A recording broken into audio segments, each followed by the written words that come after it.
Hello, everybody, and welcome back to the Cozy Content Corner. Today, we have the ever so vibey Betsy Moorehead. So, Betsy is the owner and founder of BJM Creative, the stress-free marketing solution for small business owners. She works with various small to medium-sized businesses in developing and implementing marketing strategies that work. She has 15 years of experience in marketing and communications, with more than a decade of that spent marketing one of the world's largest entertainment events of its kind. She started her business in 2021 as a way to use her vast corporate experience to help other business owners expand their reach and marketing efforts to their fullest potential while being able to be more present in her own daily life. Betsy and her husband live in a suburb of Houston, Texas, with their two young daughters who are so friggin' cute. She's also an avid people person and has never met a stranger or a karaoke microphone she didn't love. Betsy, welcome to the podcast. Hey girl, I kind of feel like with this microphone, I've got a karaoke stage in front of me, so watch out. Yes, Betsy and I are microphone twins. She Yes. was following my little microphone controversy on IG stories, and I finally found one that was good. Um so I'm so excited to have you here today. We're going to talk all about marketing and ads and how to make them like organic and authentic because this is so not my wheelhouse at all. So I'm so happy that you're here. But before we dig into all of like the juicy marketing stuff, can you go back and tell us a little bit what you were doing before you started your business? Yeah, when you were just reading my bio, I was like, dang, she sounds important. She's a slay. We need to hear about this. Yeah. So my journey started, I thought I was going to be a journalist. I thought I was going to like live in New York, like live my millennial Mary Kate and Ashley dream, like just running off to the big city and becoming the next big thing. And I became a reporter right out of college and slowly realized that, working my way through like city council meetings and school board meetings was just not my jam at 23 years old. And so I started working for this big event here in the Houston area. And I spent a decade with them, 10 years, kind of working my way through all things marketing from communications, PR, like writing press releases, social media. I mean, I was running social media for this event that had, just an event attendance of 2.5 million people that came through the gates for over 3 weeks. So the social media presence was massive, was like, well over 1 million people.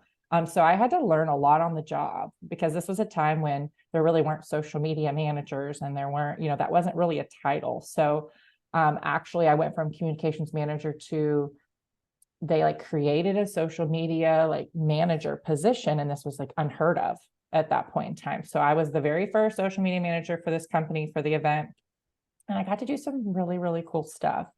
And then my journey just kind of led me naturally into the next steps of my career, still with the same company. And I moved more into marketing, strategy, branding, advertising. And when I decided to start my business, we were growing our family. We decided to move out to the suburbs, and it was just time for a change. And as COVID did for a lot of people, I learned that I could work from home really well and still function. And I wasn't really wanting to commute an hour, sometimes an hour and a half into my job while my daughter was out here in daycare where we live an hour away. So we just made the decision that it was best for me to start this business. And we kind of like took a leap of faith, and it really, really worked out really well. I started taking on a lot of client work. I started learning a lot more on the job about advertising. I was working with like one of my clients was a digital advertising agency. So I was learning a lot about advertising, which I never really thought was going to be a part of my journey until I got into it. And, there's people could talk all day long about advertising, but I think, that's just one piece of the puzzle. And I'm sure we'll get into that today, but I've just kind of found myself in this kind of niche of loving the ads world while also still knowing that everyone needs like a big old strategy too to help implement it all. And it's just one piece of the puzzle. So here I am today, almost 3 years into my business, and it ebbs and flows. I'm sure, as you can attest, like our business is what we make it. And I'm Oh, it's a constantly roller changing that. coaster. Oh yes. And I now have another child that I've brought on since that we've brought into the world since I've started my business. So life is just, throwing things at us left and right here, but it's been a lot of fun. And I'm just so thankful for this opportunity and also to meet people like you. I mean, it's just, I think we just met like through Instagram DMs. I think you slid Yeah. into my DMs one day. So it's been a lot of fun. Yes, I'm like a no shame slider into the DMer. Same. But yeah, so you started your business back in 2021. Mhm, It is now 2023 when we are recording this. mhm. So when you were first taking on client work, were you running ads for those clients in 2021? No, not all of them. No, I mean, I was working for an ads agency, but a lot of the work that I took on at the very beginning, but for my outside of that client, for my clients, I was doing social media, I was doing copywriting, I was doing blog writing. I was kind of taking on whatever I could to help me figure out what I wanted to do and what I wanted my business to look like. I knew that I was going to work in the marketing space. I knew I had all of this experience that I was like, how do I take this and turn it into something that small business owners or service providers can learn from and use. And I mean, this space is so saturated with just such wonderful gifted people who are all offering similar things. So I was trying to figure out what can make me stand out, and what I could offer people. And I was learning very quickly that trying to take it all on and do it all wasn't going to work. So I had to Yeah. pare down. Yeah. But I'm sure you had like a toe dipped in Oh to the yeah, ads world in for sure. 2021.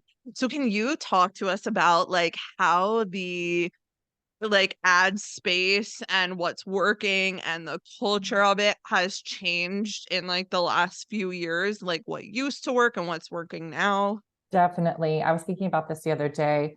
I think TikTok, which I know is like one of your faves, is kind of changed the game on how, especially video marketing and advertising is. And so, you know, from what I've seen, a lot of kind of polished, produced, very like wrapped up in a bow, very professional looking advertising creative doesn't perform as well as things that look a lot more native to the platform. And so that has definitely been a game changer. I mean, and then, Meta's constantly changing the game and like changing things on us. And, the difference between like now you can run ads in your stories and you can run ads in reels and you can run TikTok ads and you can run vertical video ads in just a Facebook feed. I mean, it's definitely different. And I think it changes even month to month, day to day sometimes. I mean, you're just constantly having to stay up to par on what's going on. Yeah, and I think the same is true for organic marketing, Mhm. and that's why people that are not in the marketing space, I feel like are getting so frustrated and confused recently because it's like, no, I had a strategy that was hitting so friggin' well the last few months. And Yeah. I'm like, well, honey boo boo, it's changed. I know. And It's so, like like, you have to just adapt.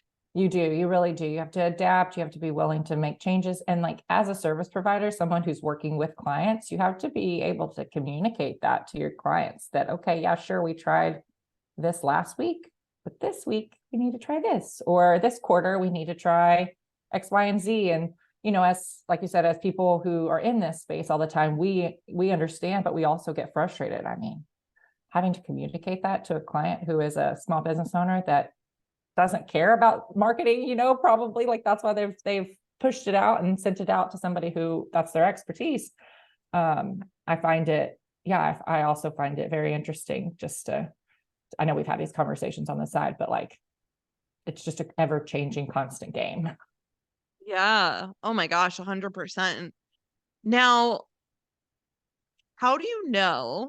And I mean, I'm sure this answer is so objective or subjective, Mhm, subjective. How do you know when it's time to run ads in your business and mhm, like who is this currently working very well for? mhm. That's a good question. That's actually one of the things that I talk with maybe social media managers who are looking to offer ads, or their clients are like, hey, I want to run ads. I mean, the first question is why? What are you trying to do? Are you trying to reach a different audience? Are you trying, like, you have to understand why you want to run ads and where that flows into your funnel and where that flows into your existing marketing strategy, because ads are just one piece of the puzzle. I think I hear a lot of people say this, and I totally agree with this.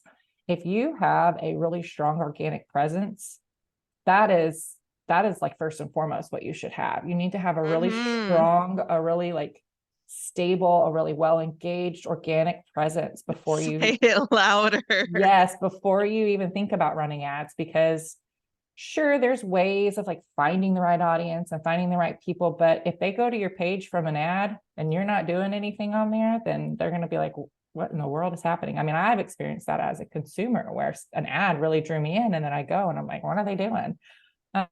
So yeah, I think a time at looking at when is it right to run ads, it is subjective, right? Like it is, like, do you have the revenue? Do you have the money to invest? Are you willing to invest some money before you see any results?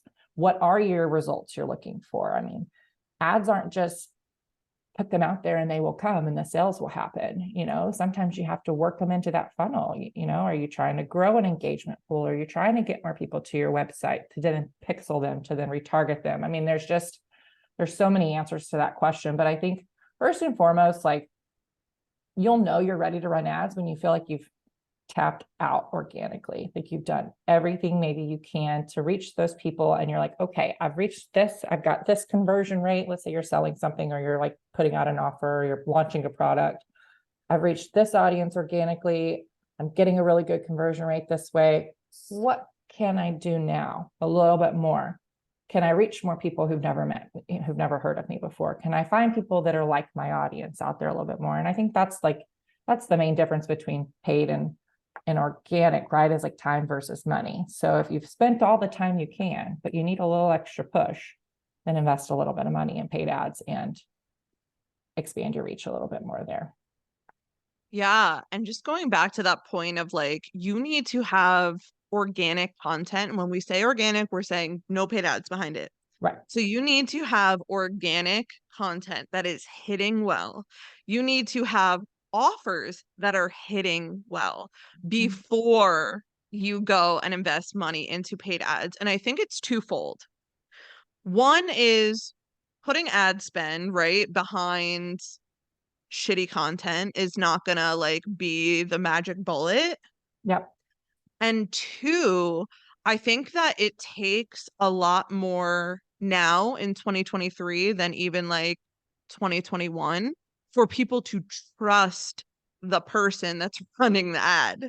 Absolutely. Absolutely. Yes. And you hit the nail on the head with that first thing you said. If you're just like, okay, I'm going to see if I can, I don't do this, but if I'm just going to boost this post and see what happens. If it's shitty, nothing's going to happen and you're wasting money.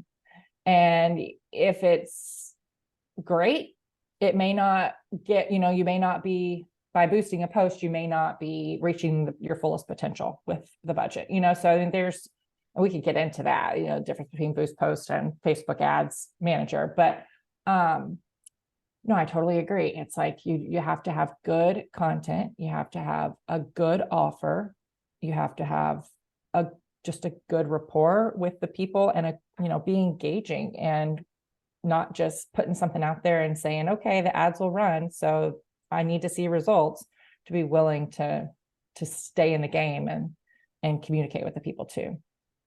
Yes, I absolutely want you to talk about the difference between boosting a post and actually going into the Facebook ads manager and running an ad. Because most of us on like most of us that are not ad Mm-hmm. specialists, we're like, yeah, boosting a post, we're running an ad, but Mm-hmm. it's not the same thing. Can you talk to No. us about that? Yes, I can. And it's funny because I was trained by people who are so anti-boost post that, like, and I believe that too before I was even trained that way. But I feel sort of bad sometimes talking about it, because I know that there's a time and a place, and sometimes Facebook just created this because it helps people in some ways. But if Yeah. you're truly wanting to invest money and to run paid ads that are going to work, don't hit that boost post button. Don't do it. Like, you're wasting your money, you're wasting your time. You might as well just not run ads at all. Because the main difference is that the targeting capabilities and the objectives and the types of ads that you can run in the true Meta Facebook ads manager are going to hit so much harder and reach you so much further and accomplish your objectives and your goals so much better than hitting boost posts could ever do. Hitting boost posts is kind of like just pushing your organic content a little bit further, right? Like a little bit more. And sure, you're going to see those results that come in through the native platform, and you're going to be like, hey, I reached 5,000 more people for just $5 a day. And that's great. And that's wonderful, but it's not there's no, in my opinion, there's no true strategy behind the boost post function as there can be in the ads manager.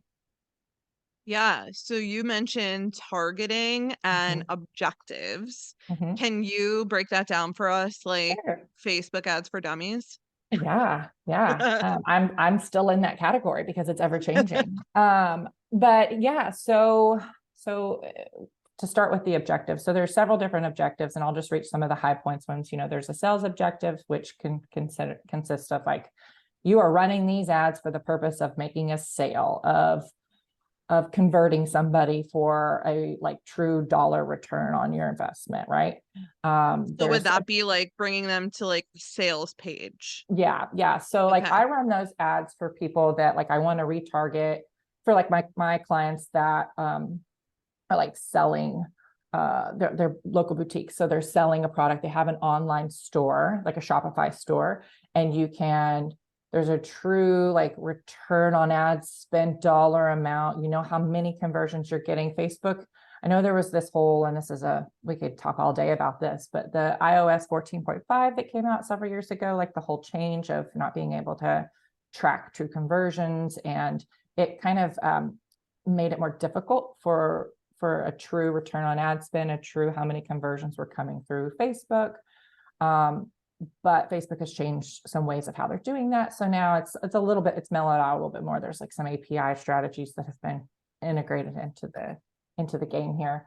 But I'll just use my Shopify clients as an example.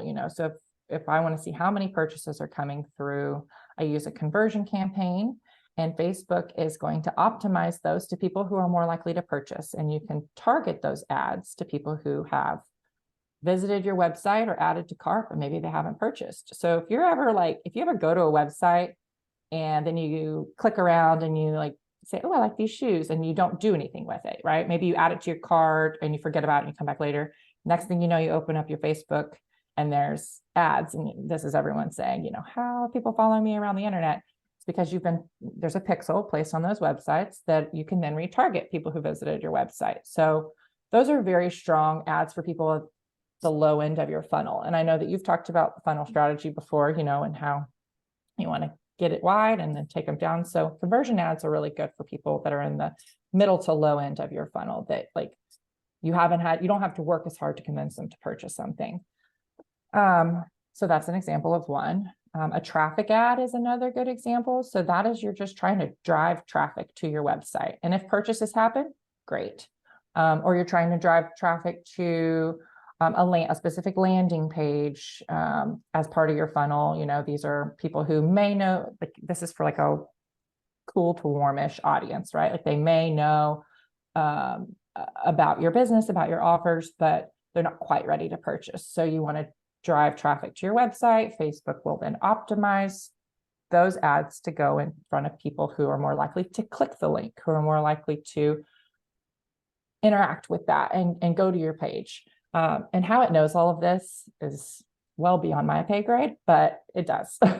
And then another good use is an engagement campaign, which has several different folds. You can run ads to Facebook events, right? So like people who are likely to RSVP to those ads, those are really great. You can run video view ads. So those are engagement campaigns. Maybe you have a part of your funnel you want to show a wide audience, an array of videos, a sequence of videos. You can show them those videos to get them to move down further in the funnel. That's an engagement. That's going to also build your engagement pool. So people who've engaged with your Facebook accounts or your Instagram accounts, you can then retarget those people.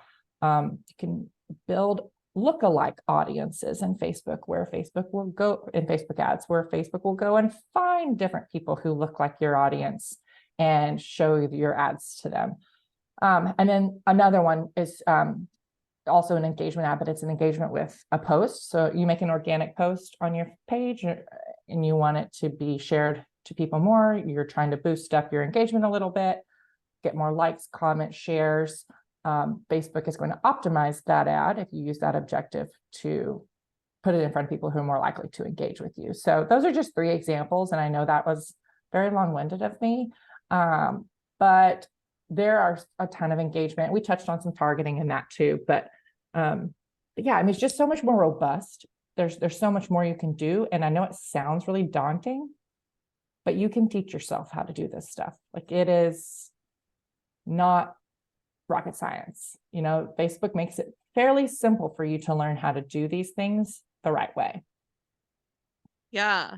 I see a lot of, so most of my audience are like coaches and online service providers and people like that. And I see a lot of ads towards freebies, like a Mm-hmm. free webinar Mm-hmm. or an ebook or something like that. What category would that fall into? Yeah, I didn't touch on that one, but that would be like a lead generation ad, and that would probably Mm, fall. I don't run many of those just for the clients that I have, but I believe that would be under the sales category. So like a sales campaign with a lead generation, as you're optimizing your ads for lead generation. okay. Mm-hmm. Now, is there ever a circumstance where you would boost a post? Um, if you don't have an ads manager set up and you just want to push a little reach, or you have a very, very small budget, I don't really ever do them. I have before, and there are many people who do. Um, I think the most convenient way of doing something is if you just are like, hey, I just need to push this out. I need to get it out real fast, real quick. I just have to click one button and it's done for the most part. I mean, that's a little bit of a lie. There's more to it than just clicking one button, but I think it has its time and place. And if you're maybe not ready and you just want to get a little bit of engagement, boost the engagement a little bit, then hitting boost post isn't going to be the worst thing in the world. I would just say that if you're really ready to invest and you really want your ads to work for you and not you work for your ads, then to run Facebook ads through the ads manager. Yeah. Okay, that was like a lovely crash course. Because Oh my again, God. like this is so foreign to me, and then probably foreign to a lot of people listening too. So that was good. That was good. I didn't know that there were like all of those different like categories and branches, and so that was Yeah. good. That was And helpful. I think too, and I don't know, we probably need to move on from this part of the topic, but I think too, like that's the hardest part, right? Is that a lot of people don't know that. And so like running ads either sounds very daunting to people, like I don't have time to learn how to do that, or very like, well, if we run ads, it will happen. Like we'll get sales, So I've found that there's like those two different types of people. People that just think like by running ads, they're going to automatically see results. And then the people that are like, oh, I just don't have time. I don't want to even learn it. I don't even know how to do this. I'm just going to click the boost post button. Right. And so yeah, I mean, it does sound like a lot, and it is a lot to learn. And I have learned a lot on the job and through taking some certifications and, doing the homework over the last couple of years. But it's exciting. And I love the like analytics behind it. And I nerd out about that kind of stuff. You really can see the investment working for you right then and there, which is really cool. Yeah. So now where are you currently running ads for clients? What platforms? Mm-hmm. And then can you talk about what ads you're seeing work really well on the different platforms? Yeah. So I've run ads for clients on Facebook and Instagram through Ads Manager. Google Ads, I've run ads for and currently do run ads for clients through Google Ads, whether it's like shopping ads or search ads. YouTube ads, those types of things.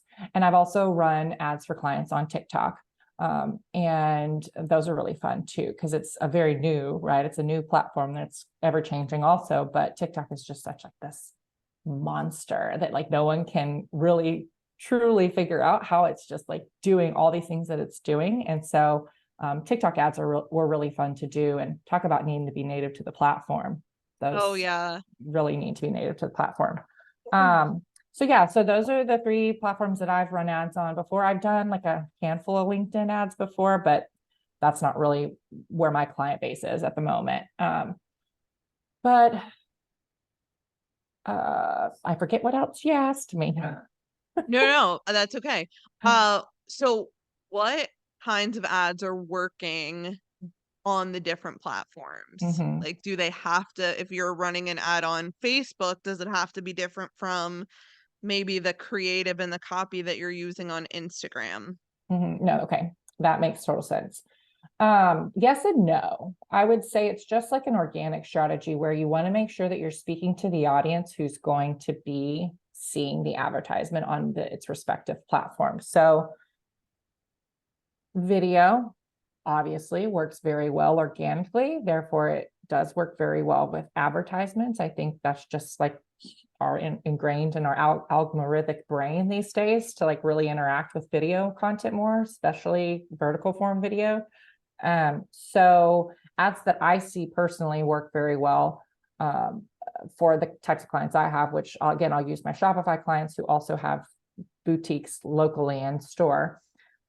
Stuff that I see that works really well for them is try-ons, like story ad, like running ads and stories that are them trying on the outfits, and it feels very organic to the, and I've even clicked on those ads as a consumer, like, oh, this, do I follow this person? Like, interesting, I didn't know I followed them. And then you swipe up and notice that it's an ad.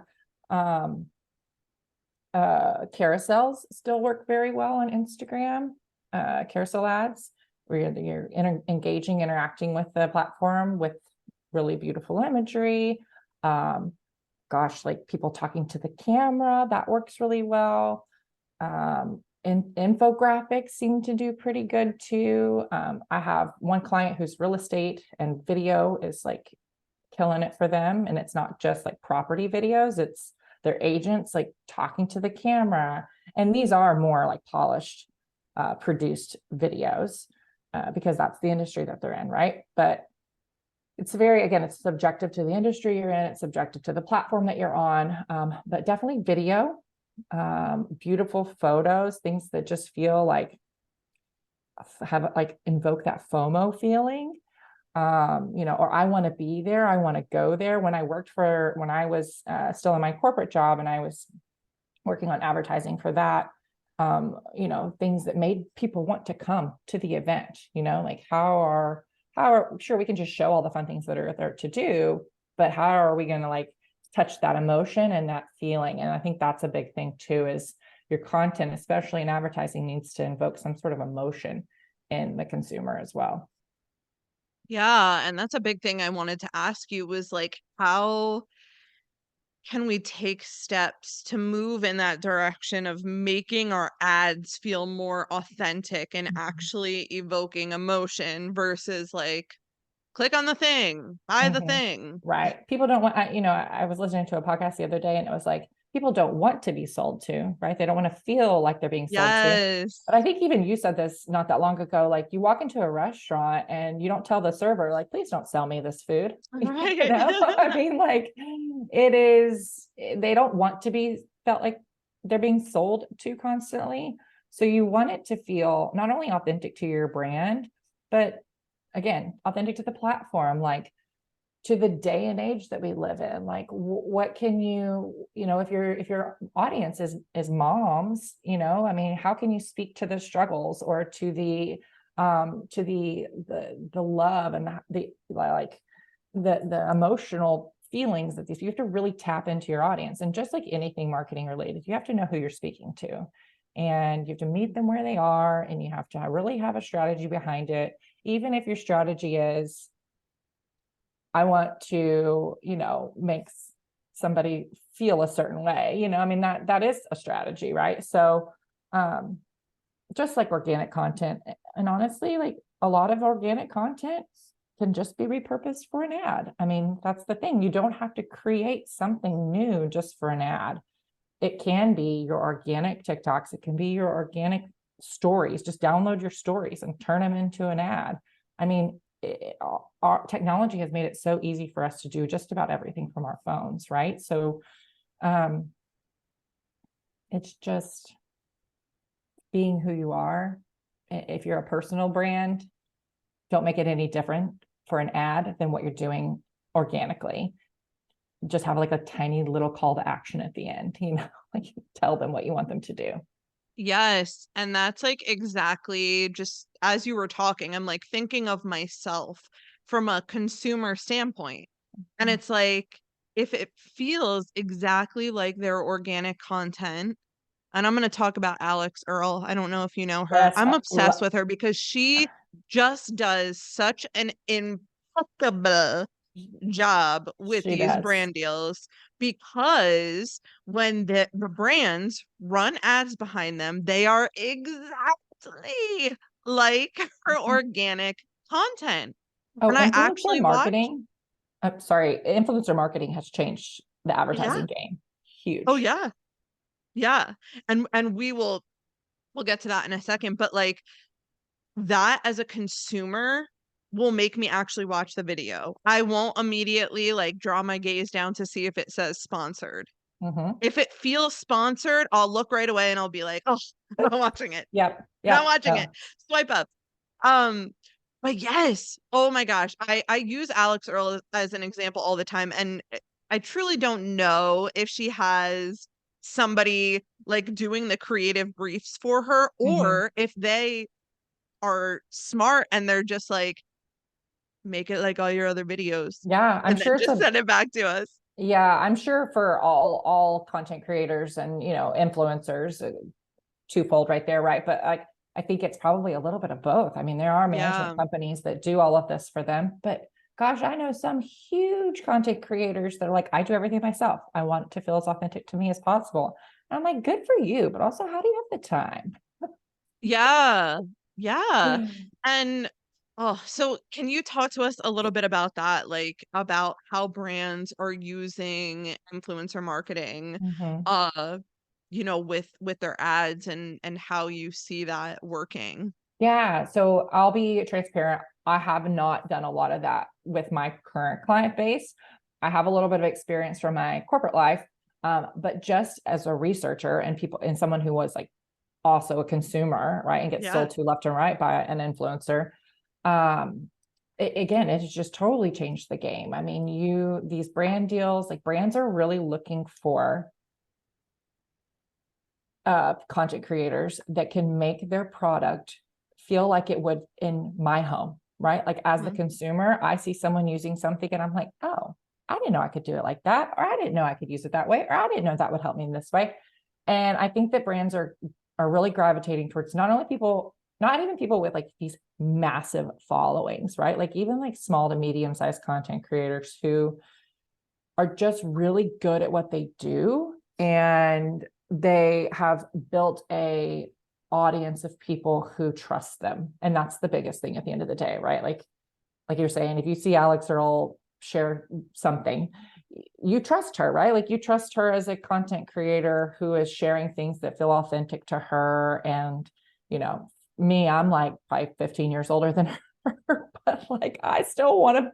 I'm like this 35-year-old millennial mom. Like I would be a 21-year-old in college again. Like that sounds fun. But oh my gosh, yeah, I just think that content creation, content creators, and influencers and everything. I mean, brands just want people who, again, can make things feel authentic to the person at the end of the day who's going to purchase the product. Yeah. Oh my gosh, 100%. 100%. Now, you have something exciting coming up for service providers that might want to offer ads to their clients. But if you are anything like me and you are listening, it like I said, it's like so foreign. So can you talk a little bit about what you're going to be doing with that and Sure. where people can go if they want updates on that? Yeah, yeah. So one of the things I think you read it in my bio, I am just such a people person and I love getting to know people and to chatting with them and to encourage them and to feel like I'm, on some level, like helping people and mentoring them in this situation. So I'm putting together an offer for service providers, social media managers, people who are maybe marketing freelancers already, someone who's already doing this as a business, who maybe your clients are ready for ads and you want to be the person to offer those ads to them, but you don't know where the heck to start. So this offer is just that. It's an offer, kind of a consulting package that you can reach out to me and we'll do like a deep dive. I'll sit down, I'll get on a call with you for an hour, hour and a half. We'll talk through the ins and outs of Facebook. What makes sense for your client? Okay, they're ready to run ads, but I will be that strategy person for you to help you then go back and talk to your clients about it. And then there's going to be some Voxer support on the back end, which I love a good Voxer session. Yes. So yeah, so people can reach out to me on Instagram if they're interested. It's at betsymoorehead.biz, B-I-Z. And I just, slide into my DMs, like just holler, let me know what you're interested in. I'll shoot you over the information. And this will be, it's not a course, it's not a membership, it's not anything like that. I wanted to put something out there that again would feel natural to who I am as a person and how I like to communicate with people and how I think that like people can get the most value out of something is just that one-on-one kind of intensive. Let's just sit down and chat and let's get a strategy together for you to then take back to your client to be like, okay, I will run your ads for you. And here's what kind of ads we will do. And you can have the confidence to then do it. And I'll be by your side throughout the process. Yes, I would need somebody to hold my hand 100%. So I love that. And then you are going to be doing a podcast that is Yes. launching very, very soon, and I love the name of it. So Yes, yes, yes. can you tell us about your podcast? Yes. So my dear friend in business, Lindsay White, and I are starting a podcast. It's called The Business Playdate. And we connected. We were internet besties, business besties. And here we are, like we've never met in person. And we wanted to bring a sense of community to other female business owners, to bring these conversations that we were having about the real raw experiences of being a business owner. We're both moms to young children, so we have a lot of similarities in like our day-to-day life. And we both come from corporate marketing backgrounds, and so it's going to be very business marketing centric, but also some funny stories about like how I accidentally called 911 one time at a party in college. So you just never know what you're going to get. But yeah, the Business Playdate, it's launching mid-September. We have September 14th as our launch date, and you'll be able to find it anywhere you can on Spotify, Apple, all those places. Yes, yes, all the places. And I'll link it in the show notes when it launches for Thank sure. you. Betsy, thank you so much for dropping all these knowledge bombs for us. I just love you. I Yes, I love you right back, and I love this conversation. And seriously, I like I said, I'm an organic girly through and through. So like this was so friggin' informative. And if you guys listening need support with running ads, like Betsy is the go-to. And Oh, she's really thank you. friggin' funny too, so she'll be fun to work with.